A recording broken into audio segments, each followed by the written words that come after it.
So I've got a dentist appointment coming up here, and I'm a little bit concerned about that, because every time I go in there, they always do the same thing when they take my x-rays. They always do that thing where they set that lead apron over you, and then they shoot the x-ray thing right at your freaking brain. So a little bit concerned about that, hoping I don't get cancer. That would kind of suck. The other thing I always wonder about is who exactly is that 10th dentist that never recommends brushing after a meal? You always hear 9 out of 10 dentists. There's got to be one out there that just kind of sucks. So you might want to check your dentist's credentials there a little bit. Now, one thing you may or may not know about me is I was actually in Boy Scouts the entire way through high school, and I know what a lot of you are thinking, and don't worry, no, never been molested. Apparently my brother was a cute one. No, he hates that joke. I told him that on stage. He's like, please stop doing it. I'm like, no, I'm going to do that because people keep laughing.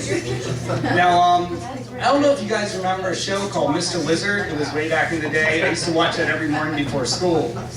And that's one of those shows that it wouldn't have flown in my neighborhood. Because my mom was a very concerned parent. I would have just had to tell her, there's this weird old guy down the street that shoots science experiments down in his basement with a bunch of kids unsupervised. I'm good, he might take me out to the amusement park and show me all about centripetal force. She would have had Chris Hansen on his ass in no time. Now, a couple things that I'd like to do is when I watch a movie, I have trouble separating characters from movie to movie.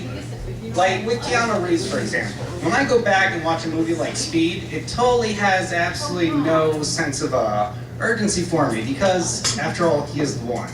So, thank you. Speaking of The Matrix, I don't know if you guys get that feeling, but do you ever lose a video game and feel like you're just proving the Matrix right? Because I get that all the time.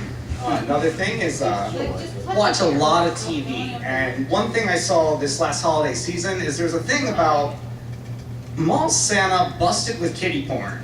And that's one of those things that's kind of like, well, duh. I mean, I'm not saying, don't get me wrong, I don't think all Mall Santas would molest children. I'm just saying, if you made a pie chart that shows a profession, and the amount of people in that profession that might molest a child, given the opportunity, I'm just saying that Mall Santa might be a little bit of a bigger percent than, let's say, like Burger King employee. Now, I would have said McDonald's, but McDonald's have that one manager that likes to dress up like Ronald McDonald on his lunch break and hang out in the ball pit, and that's a little bit creepy. After all, you can't be above that height. Now, speaking of that height, there's this new show out. I don't know if you guys have seen it. It's something, the main character's name is Shorty. He's this little guy that, I guess, repossesses bulldogs if they're in danger. And right now they're having a staffing situation.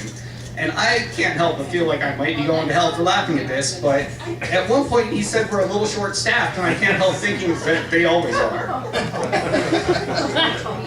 Now, back on the Santa bit there.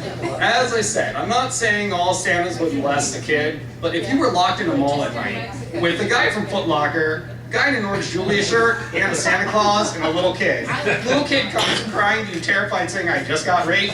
Who do you look at first? The guy in the Orange Julia shirt, because they don't make those anymore. What the hell's he doing there after closing?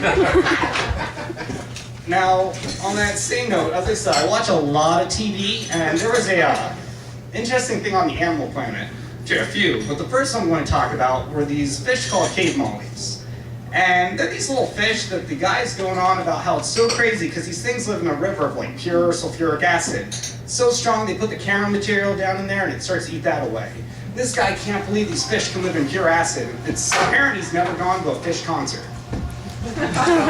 Thank you, some of you got that one. Now another thing on the Animal Planet I have is dolphins are one of those creatures that everybody likes to think are totally safe and fun to swim with. No. One thing you don't know is if you don't wear form-fitting outfits like they do at SeaWorld, a dolphin will rape you. Now, one thing to keep in mind is a dolphin has a 3-foot prehensile penis. That's like a monkey's tail. I'm saying a dolphin could sit back in a chair, unzip his pants, pick up a beer. I don't know why a dolphin's wearing pants, but if he did, he could do it. Now, I guess that'd be helpful if you ever got tied up in like your, I don't know, in a hold-up situation. You could always unzip yourself and dial 911. It'd be kind of like typing with a giant thumb. But, maybe a little weird there. Although, when I heard that, that let me know the worst way to possibly die. You're out there swimming in the water, you see some dolphins come up, you kind of paddle over there, go, oh, hey, flipper. Next thing you know, that dolphin gets a little randy, starts choking around the neck with his penis, slam your head in the coral reef.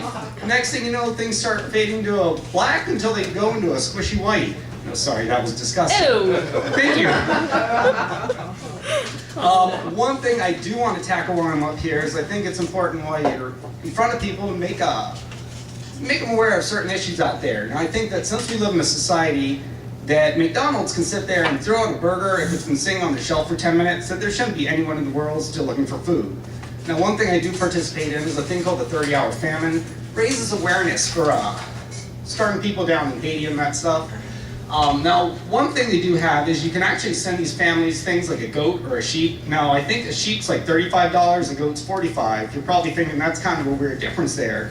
One thing though is, I guess with sheep you can just really make sweaters, but who in Haiti needs a sweater right now? I guess you can eat them, but with goats you can milk them. Now I know what you're thinking, what if they get a male goat? You can still technically milk a male goat, I just won't put it on your cereal. It's kind of like eating a breakfast bar. That probably ruined that for some of you, I apologize. Outside of that, let's see here. Oh, and last thing is, has anybody else noticed that the History Channel's gone completely off the rails? It used to be you could watch the History Channel and write a report off of something that you saw there.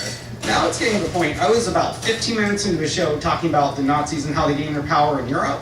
Next thing you know, they start talking about how they had a Stargate and were time traveling, possibly landing here in Pennsylvania. So keep that in mind as you guys are going out there. You might run into a Nazi on your way home. I guess speed up. Beyond that, I think that's pretty much mostly what I wanted to talk about. So thank you guys very much. You all have a great night. Once again, my name's Jeremy Patko. You guys take care, and I'll probably see you soon.